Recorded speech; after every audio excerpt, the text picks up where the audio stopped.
Get very clear about what you want to be true in a situation like that. A lot of times people make decisions based on what they're trying to avoid. Hello, and welcome to Notes on Resilience. I'm your host, Manya Chilinsky. My guest today is Judy Kane. She is a speaker and a coach and the author of Your Four Truths: How Beliefs Impact Your Life. She's dedicated to helping people get past the barriers that are keeping them stuck. And today we talked about what are those limiting beliefs, when do we need to be paying attention to them, and a couple of hints about what we can do about them. I think you're really going to enjoy this episode. Judy, I'm so excited to be talking to you today. Thank you so much for agreeing to be a guest. Thank you for having me. I'm looking forward to the conversation. To get us started, I ask everybody this question. What would the title of a book be about you if your worst enemy wrote it? You've got to be kidding. That's the title, or you're telling me I need to be kidding? That's the title. Why?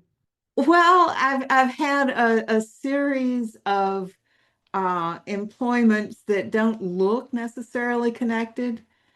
And, I was very corporate in my longest journey, and I'm not very corporate now. Plus, when I tell people what I do, they just frequently don't understand. So you got to be kidding. Okay. I would pick up a book with that title. Absolutely. Absolutely. Well, we are here to talk about resilience and a little bit digging into what you do and how you help clients. So to get us started, tell me, how do you think about resilience? How do you define that word? I think it's a person's ability to get past hard situations. Are you someone who thinks of that as an innate skill that we all have and we need to build on, or do you think of it as something different?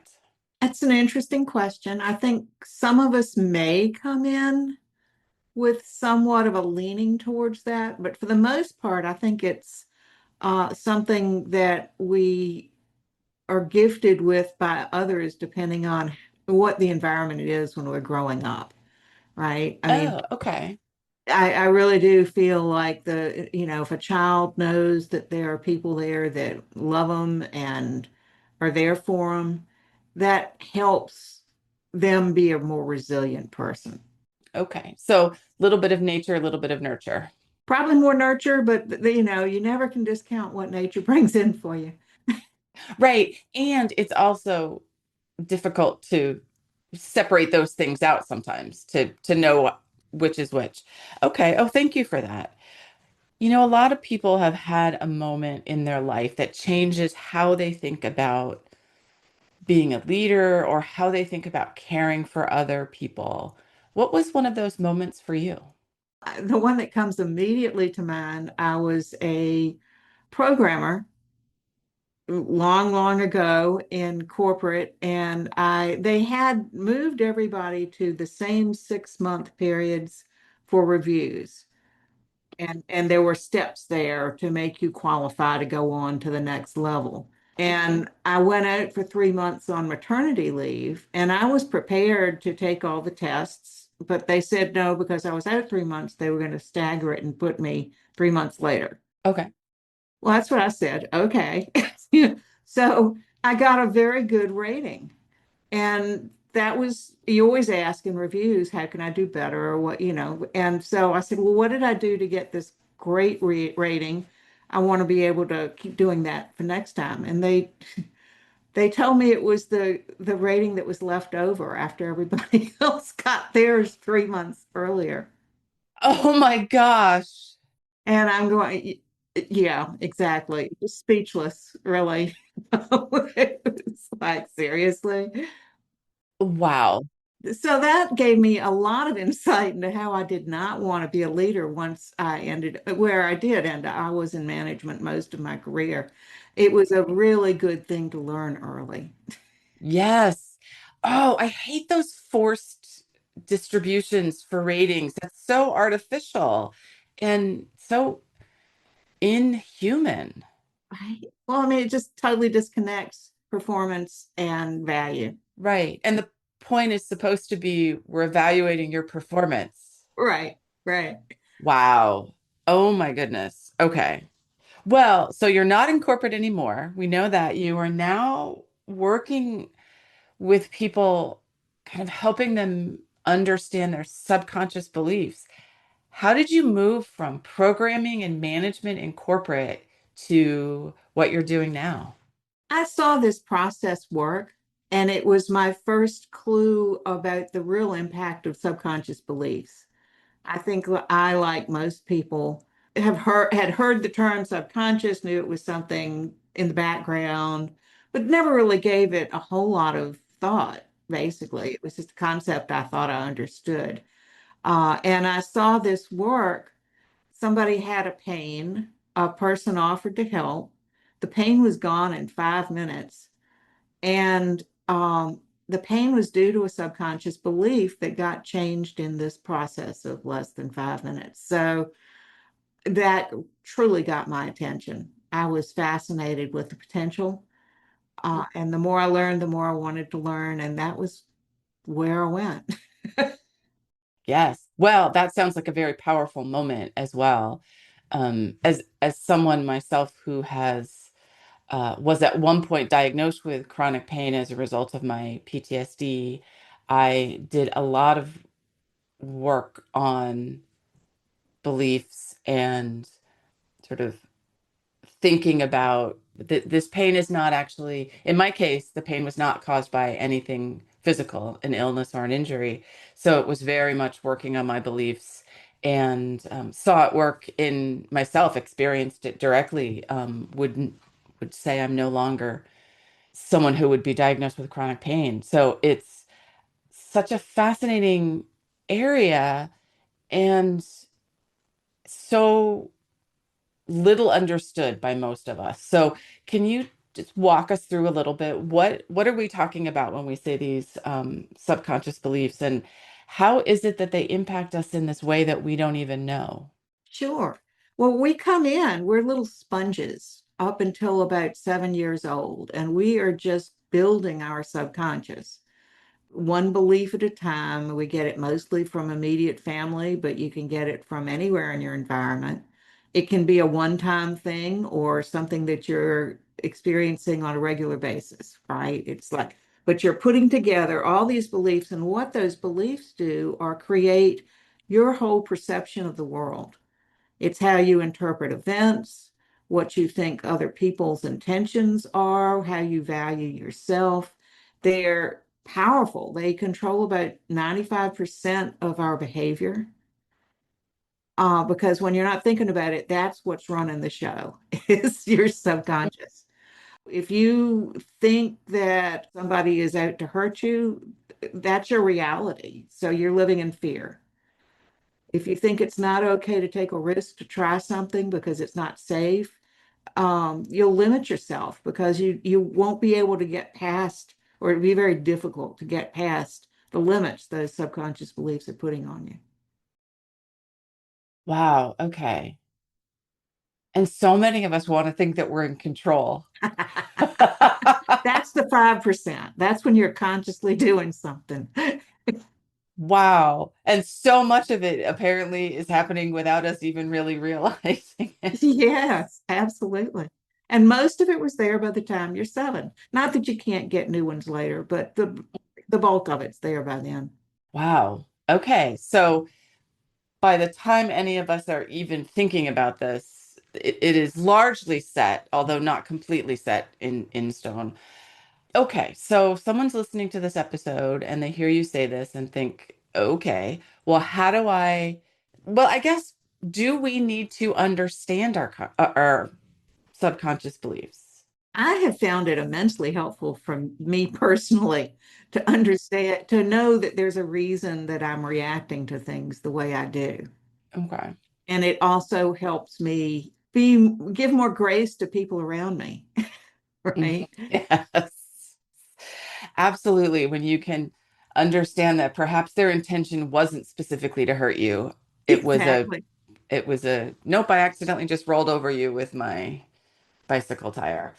Um, so what can someone do to start to understand their own subconscious beliefs? I always encourage people to look at patterns, right? Because one reaction to a situation or one outcome doesn't necessarily mean that was due to your subconscious beliefs. But so look at the patterns for clues. If there's something, and you don't need to inspect your whole life. It's the things that are not going the way you want them to that you would pay attention, that you'd be looking at. And see if you can notice where the patterns are. And then you can start being a little analytical about, okay, well, every time I sit down to write a check, I feel nauseous. Well, maybe I've got some beliefs about money that aren't serving me well, right?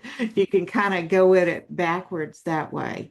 If you get a headache every time you are supposed to go do something or a backache, it could be the thing that you're trying to get out of is creating that pain.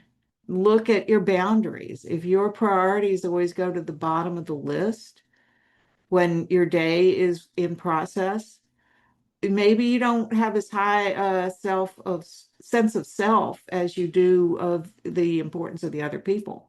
So taking a look at the self-esteem beliefs, fact check your self-talk.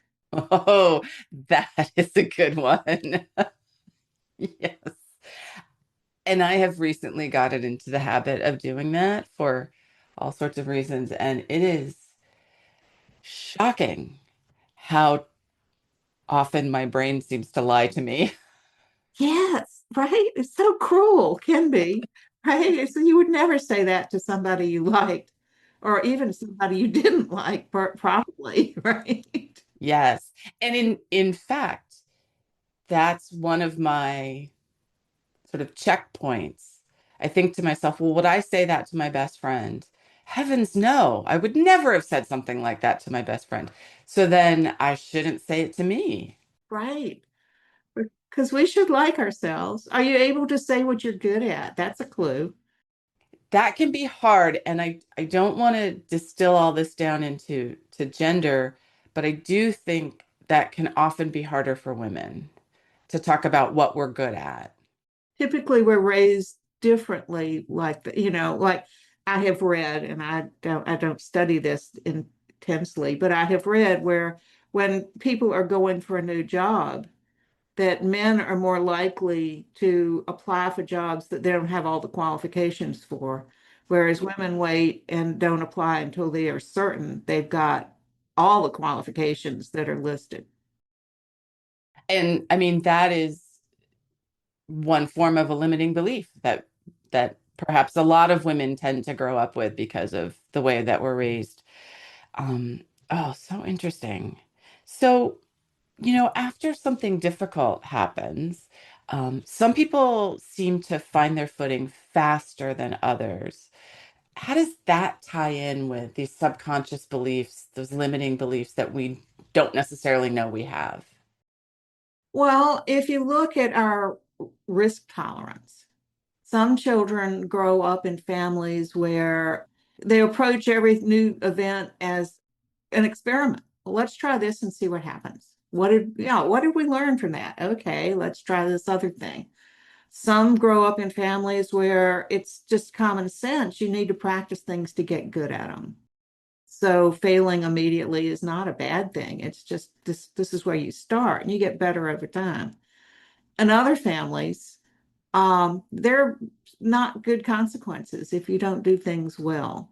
So that can carry over into taking all sorts of risks out there in the world. It impacts your choices, who you choose to be with, what teams you try out for, what jobs you try out for, what special assignments you'd raise your hand for, because if you feel like you aren't going to be successful at stuff, you're not going to try to do it.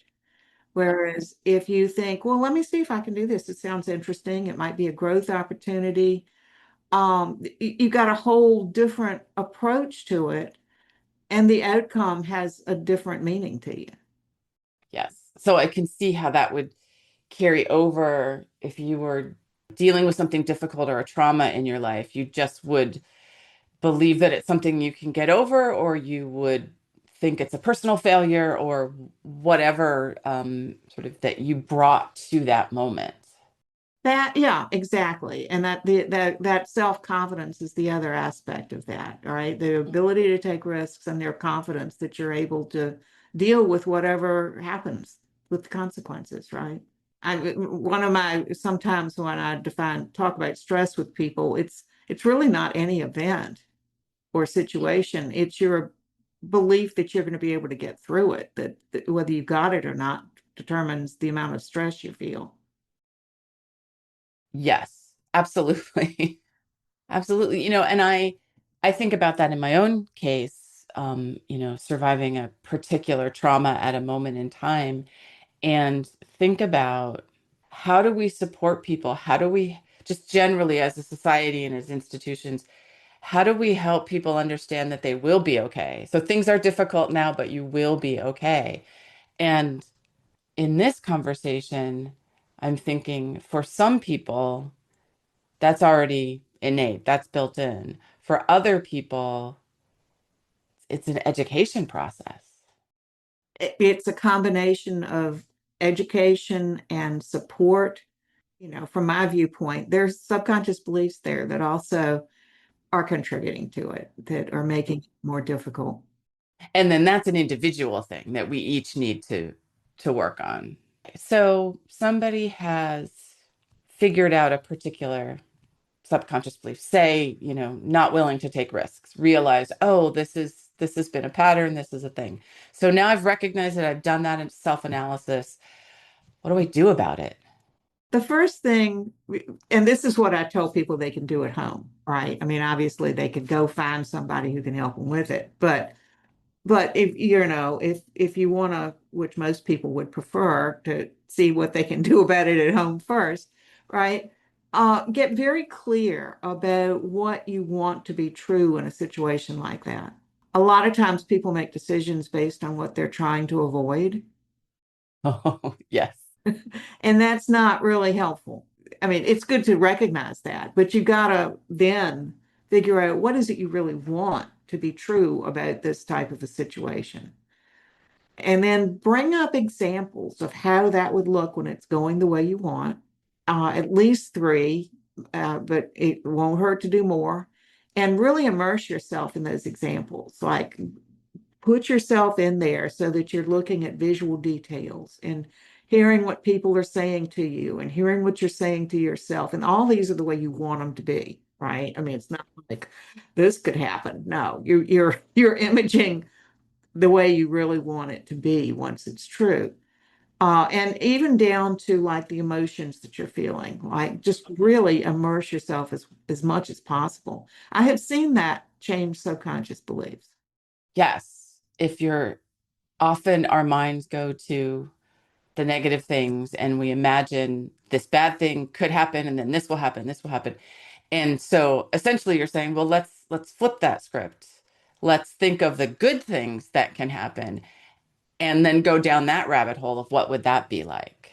Because what you're doing is describing to your subconscious what you want to be true, right? So you got to stick with it. Now, if something comes up in the process, that's really good information. If you start feeling a little fear, you feel a little doubt, make a note of it, but don't focus on that. But you can go back to that later and kind of, well, what was that fear? Why would that be a bad thing? Like frequently when I'm working with people about money, we talk about, well, what would be the downside of having money if the goal is to have money, right? And but they're like all of a sudden they think of these things that might be negatives to having the money. Well, those are probably the reasons they're not making the money they want, right? Mm-hmm. Mm-hmm. So paying attention, oh, I feel a little bit I'm imagining myself with, first class tickets to somewhere and I'm feeling uncomfortable. There's a little bit of fear, or anxiety, or pushback, or whatever, resistance to it.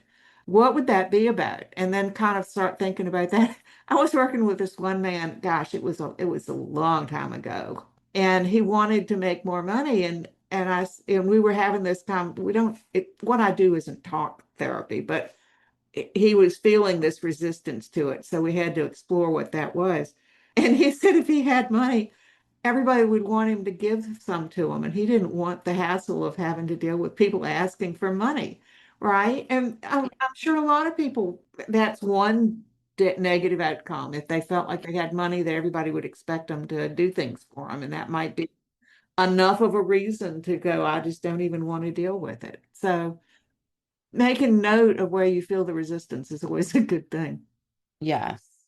And I like that you referred to the emotions, like the fear, the confusion, or anxiety, as information. Also, I feel sometimes we get scared of emotions, especially the ones that don't feel good. And they are just giving us information. Yes, absolutely. Just like aches and pains, it's a dashboard that your body gives you, right? There's something not the way it's supposed to be. Pay attention. Don't take an aspirin or whatever.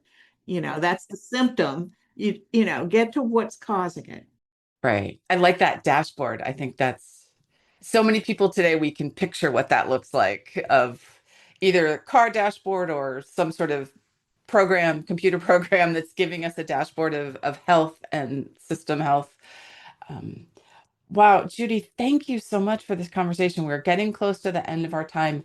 But before we go, please tell our listeners a little bit more about yourself and how they can reach you.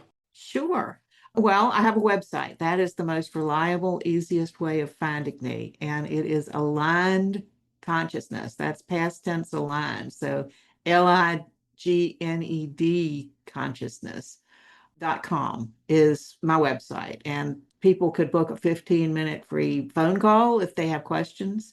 They can download free resources. There's more information there with links to other places that can explain more about subconscious beliefs and the process that I use, which is Psych K, a fast way of changing beliefs. You can usually change any one belief in less than 5 minutes. That's amazing. That's absolutely amazing. Judy, well, you are doing some really important work helping people understand something that many of us struggle with. So thank you for doing that. I really appreciated the opportunity. I love letting people know a little bit more about what's making them tick. Yes, I love that too. Thank you so much for being here today, and thank you to our listeners for catching this episode, and we will see you next time. Thank you for listening to Notes on Resilience. I'm Manya Chilinsky, a speaker and advisor. My work focuses on how leaders support people through pressure and disruption. The show is edited by Neil Panji, and it's hosted on Buzzsprout. Subscribe to the podcast to stay connected and sign up for the newsletter at manyachilinsky.com/notes for monthly insights and updates.